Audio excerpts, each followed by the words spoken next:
Okay, let's just jump right into this because we've got a serious high-stakes mandate for today's explainer. If you're packing your bags for China right now, I'm telling you, that physical suitcase, that's literally only half the battle. We're going to build your ultimate digital survival kit today. We're talking about the 6 essential apps you absolutely must have installed, set up, and totally verified before your plane ever leaves the tarmac. So, I gotta ask, are you truly ready for this trip? You might have your visa sorted and your flights booked, but are you prepared for a digital ecosystem where your everyday apps just do not work? We're talking about a totally alternate digital universe where Google, Uber, and your standard plastic credit card won't get you very far at all. I love this analogy because it hits the nail right on the head. Stepping off the plane in China without the right apps pre-installed is honestly like trying to drive a car with no steering wheel. Think about it. You just landed, you're super jet-lagged, and you're trying to download an app or verify an account on spotty, crawling airport Wi-Fi. It is an absolute nightmare. SMS verification codes won't come through, App Store region locks kick in. Yeah, no. That is exactly why we're doing this setup right now, on the couch at home, not at Beckett's claim.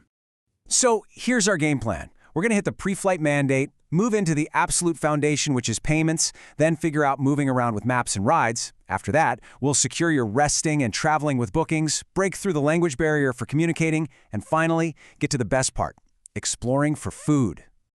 All right, part 1, the pre-flight mandate.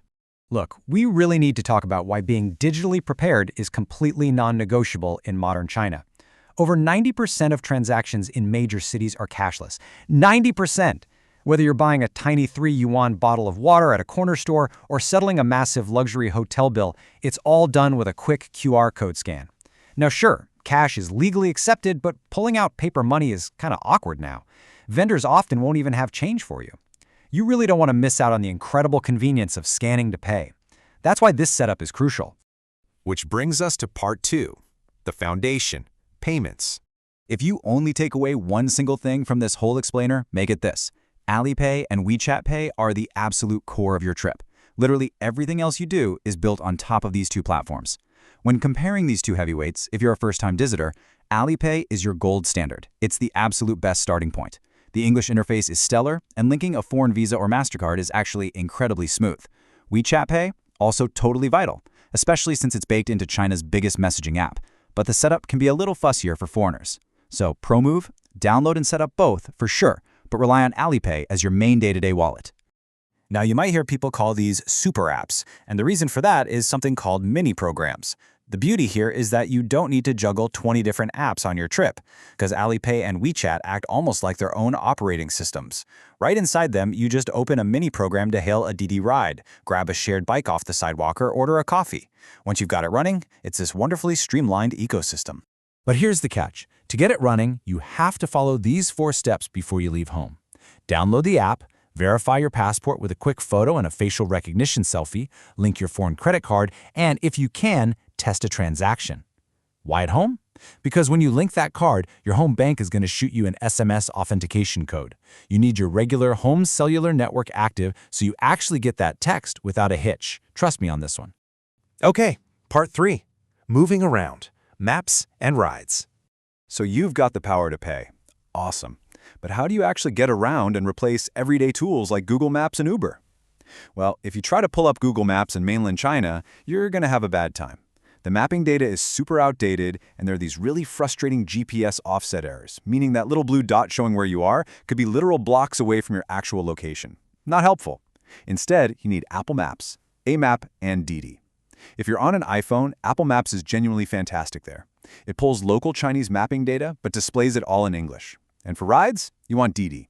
It's basically China's Uber. You can access it right through an Alipay mini program. Type in your destination in English, and it pays automatically. Now, if you're rocking an Android or you just want the absolute most accurate data on the ground, you need Amap, locally known as高德地图. Okay, yes, the interface is in Chinese, but here's a massive pro travel hack for you. The visual icons are completely intuitive. You just tap the little subway train or the walking person icon, but more importantly, Amap shows you real-time subway line exit numbers like exit C3 or exit B. Chinese subway stations are like massive underground cities. If you pop out of the wrong exit, you could literally end up walking an extra mile above ground just across the street. Amap totally prevents that. Moving right along to part 4, resting and traveling, bookings. So, booking hotels and inner-city bullet trains in China has a few unique quirks you really need to know about. This is actually a major pain point that catches a lot of travelers totally off guard. Here's the deal. Not every hotel in China is legally registered to host foreign passport holders. If you just jump on a local app and book the cheapest, coolest-looking boutique hotel, you might roll up at midnight exhausted, only to be turned away at the front desk because they legally can't check you in. And that right there is exactly why Trip.com is the absolute gold standard for international visitors. It solves that hotel problem instantly because it actually filters for accommodations that guarantee foreign guest compliance. No midnight surprises. Plus, it flawlessly accepts your foreign credit cards. They've got 24/7 English customer support, and it basically acts as a unified inbox. You can bundle your hotel, your flight, and your train tickets all in one single app. Now, speaking of those trains, you do have another option. The official Chinese railway app is called 12306. It's great because there are 0 service fees, you get highly flexible last-minute changes, and there's actually an English version now. But honestly, a lot of travelers find that paying the tiny service fee on Trip.com is absolutely worth it for the sanity of having a seamless, all-in-one English interface that connects your train ride right to your hotel booking. The choice is totally yours, but Trip.com is definitely the path of least resistance. All right, part 5. Communicating. Translation.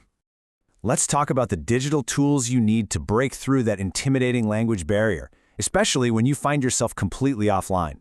To survive without data, you really need to know how to look things up when you literally can't type them on a keyboard. Enter the radical, which is a graphical component of a Chinese character. To use this, you've got to download an app called Plico. It is a 100% offline dictionary, and you can literally just draw the characters right on your phone screen with your finger or look them up by their radical components. If you're stuck without internet and need to know what a street sign says or what's actually in that dish you're about to order, Plico is an absolute lifesaver. But for super fast, on-the-fly translation of the stuff around you, you're going to want to use the camera mode on either Baidu Translate or Google Translate. The absolutely critical step here, though, is to make sure you download the offline language packs for Chinese before you leave home. Do not forget this. Once you do, you can literally just hold your phone up, point the camera at a crazy neon street sign or a massive paper menu, and it will instantly overlay the English translation right on your screen. It honestly feels like magic, and it completely wipes out the anxiety of navigating a brand new environment. And finally, part 6. Exploring food. Okay, this is definitely the most delicious category of our digital toolkit, tracking down the absolute best local food. Look, if you want to eat like a local, you have to use local apps. Yelp and TripAdvisor? Yeah, they just won't cut it here. You need Meituan or Dineping. And don't panic if you can't read a word of Mandarin. You can totally hack these apps visually. Just search for restaurants near your location, look for spots with a 4.5-star rating or higher, and tap their profile to pull up the photo menu of their most ordered dishes. When you walk into the restaurant, just smile, point at the photos on your phone to the server, and you're good to go. You will unlock these incredible hidden gems you'd never find otherwise. As we wrap up this explainer, we really need to do a quick physical backup checklist. Because your entire trip now essentially lives inside your smartphone, a dead battery is a critical failure. You do not want that. Bring a beefy 10,000 milliamp hour portable power bank with you everywhere. Also, it's smart to stash away maybe 100 to 300 RMB in cash just for those super rare emergencies, like if the cell network drops or you're buying from a tiny rural vendor. Oh, and last thing, make sure you notify your home banks about your travel plans. You don't want them blocking your cards right when you're trying to load up your Alipay wallet.